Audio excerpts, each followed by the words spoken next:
আজকে আমি আপনাদের সাথে শেয়ার করতে চলেছি ক্যারামেল ব্রেড পুডিংয়ের রেসিপি। পুডিং হলো এমন একটি ডেজার্ট যা কম বেশি প্রত্যেকে খেতে খুবই ভালোবাসেন। তো চলুন বেশি দেরি করব না, শুরু করছি আমার আজকের রেসিপি। হ্যালো ফ্রেন্ডস, আমি পিনু, কুক উইথ পিনুতে আপনাদের সবাইকে স্বাগত। সবার প্রথমেই আমি ক্যারামেল তৈরি করে নেব। তার জন্য আমি একটা প্যানে দিয়ে দিচ্ছি 1/4 কাপ চিনি আর দিচ্ছি 2 চামচ জল। এবার এটাকে ভালো করে মিক্স করতে থাকবো আর ক্যারামেল তৈরি করে নেব। দেখুন আমাদের চিনির মধ্যেই একটা কালার চলে এসেছে, তার মানে আমাদের ক্যারামেল একদম রেডি। এবার গ্যাসের ফ্লেমটাকে অফ করে দিয়ে ক্যারামেলটাকে একটা কেক মোল্ডের মধ্যে দিয়ে দিতে হবে। তারপর ক্যারামেলটাকে কেক মোল্ডের চারিদিকে ভালো করে ছড়িয়ে দিতে হবে। এবার এই ক্যারামেলটাকে ঠান্ডা হতে দেবো যাতে কেক মোল্ডের সঙ্গে এই ক্যারামেলটা সেট হয়ে যায়। এবার এইদিকে আমি নিয়েছি 4টে স্লাইস ব্রেড, ভ্যানিলা, 1/4 কাপ চিনি, 1 কাপ দুধ আর নিয়েছি 3টে ডিম। সবার প্রথমে আমি পাউরুটিগুলোকে ছিঁড়ে মিক্সি জারের মধ্যে দিয়ে দিচ্ছি। যদি আমার আজকের এই রেসিপিটি আপনাদের ভালো লাগে তো প্লিজ লাইক করে এবং সাবস্ক্রাইব করে পাশে থাকা বেল আইকনটি ক্লিক করে দেবেন, যাতে আমি চাই নতুন নতুন রেসিপি ছাড়ি সেটা আপনাদের কাছে চলে যায়। আর এই রেসিপিটাকে শেয়ার করতে একদম ভুলবেন না। এবার এর মধ্যে অ্যাড করে দিচ্ছি 1/4 কাপ চিনি, 1 চামচ ভ্যানিলা এসেন্স, দিচ্ছি 1 কাপ দুধ আর 3টে ডিম ফাটিয়ে দিয়ে দিচ্ছি।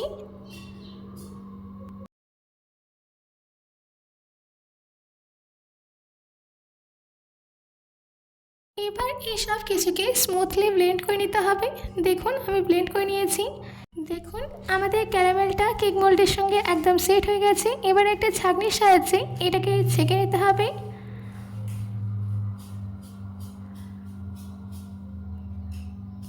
দেখুন সম্পূর্ণ ছাঁকা হয়ে গেছে। এবার এটাকে স্টিম করে নেব। তার জন্যে আমি একটা কড়াইতেই জল গরম করতে দিয়েছিলাম।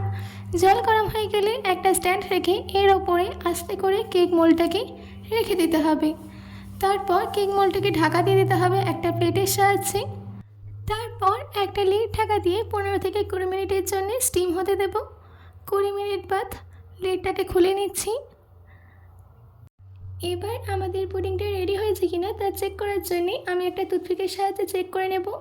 দেখুন আমাদের টুথপিকটা একদম ক্লিন বেরিয়ে এসছে। এবার এই কেক মোল্ডটাকে আস্তে করে কড়াই থেকে তুলে ঠান্ডা হতে দেবো। দেখুন আমাদের কেক মোল্ডটা একদম ঠান্ডা হয়ে গেছে। এবার চামচের সাহায্যে আমি এই কেক মোল্ড থেকে পুডিংটাকে সেপারেট করে নেব। এবার আমি পুডিংটাকে ডিমোল্ড করে নেব। তার জন্য একটা প্লেট আমি মোল্ডের ওপর রেখে দিচ্ছি। তারপর আস্তে করে এটাকে উল্টে দিতে হবে। এবার একটু ট্যাপ করে দিয়ে আমি মোল্ডটাকে তুলে নিচ্ছি। দেখুন কত সুন্দর হয়েছে আমাদের পুডিংটা, একদম সফট। আমি আপনাদেরকে কেটে দেখাচ্ছি। আশা করছি আমার আজকের এই রেসিপিটি আপনাদের ভালো লেগেছে। বাড়িতে এটি অবশ্যই ট্রাই করবেন ও কমেন্ট করে জানাবেন যে কেমন হয়েছে। আজকের মতো এটুকু, আবার দেখা হচ্ছে অন্য কোনো রেসিপি নিয়ে। ভালো থাকবেন, সুস্থ থাকবেন, ধন্যবাদ।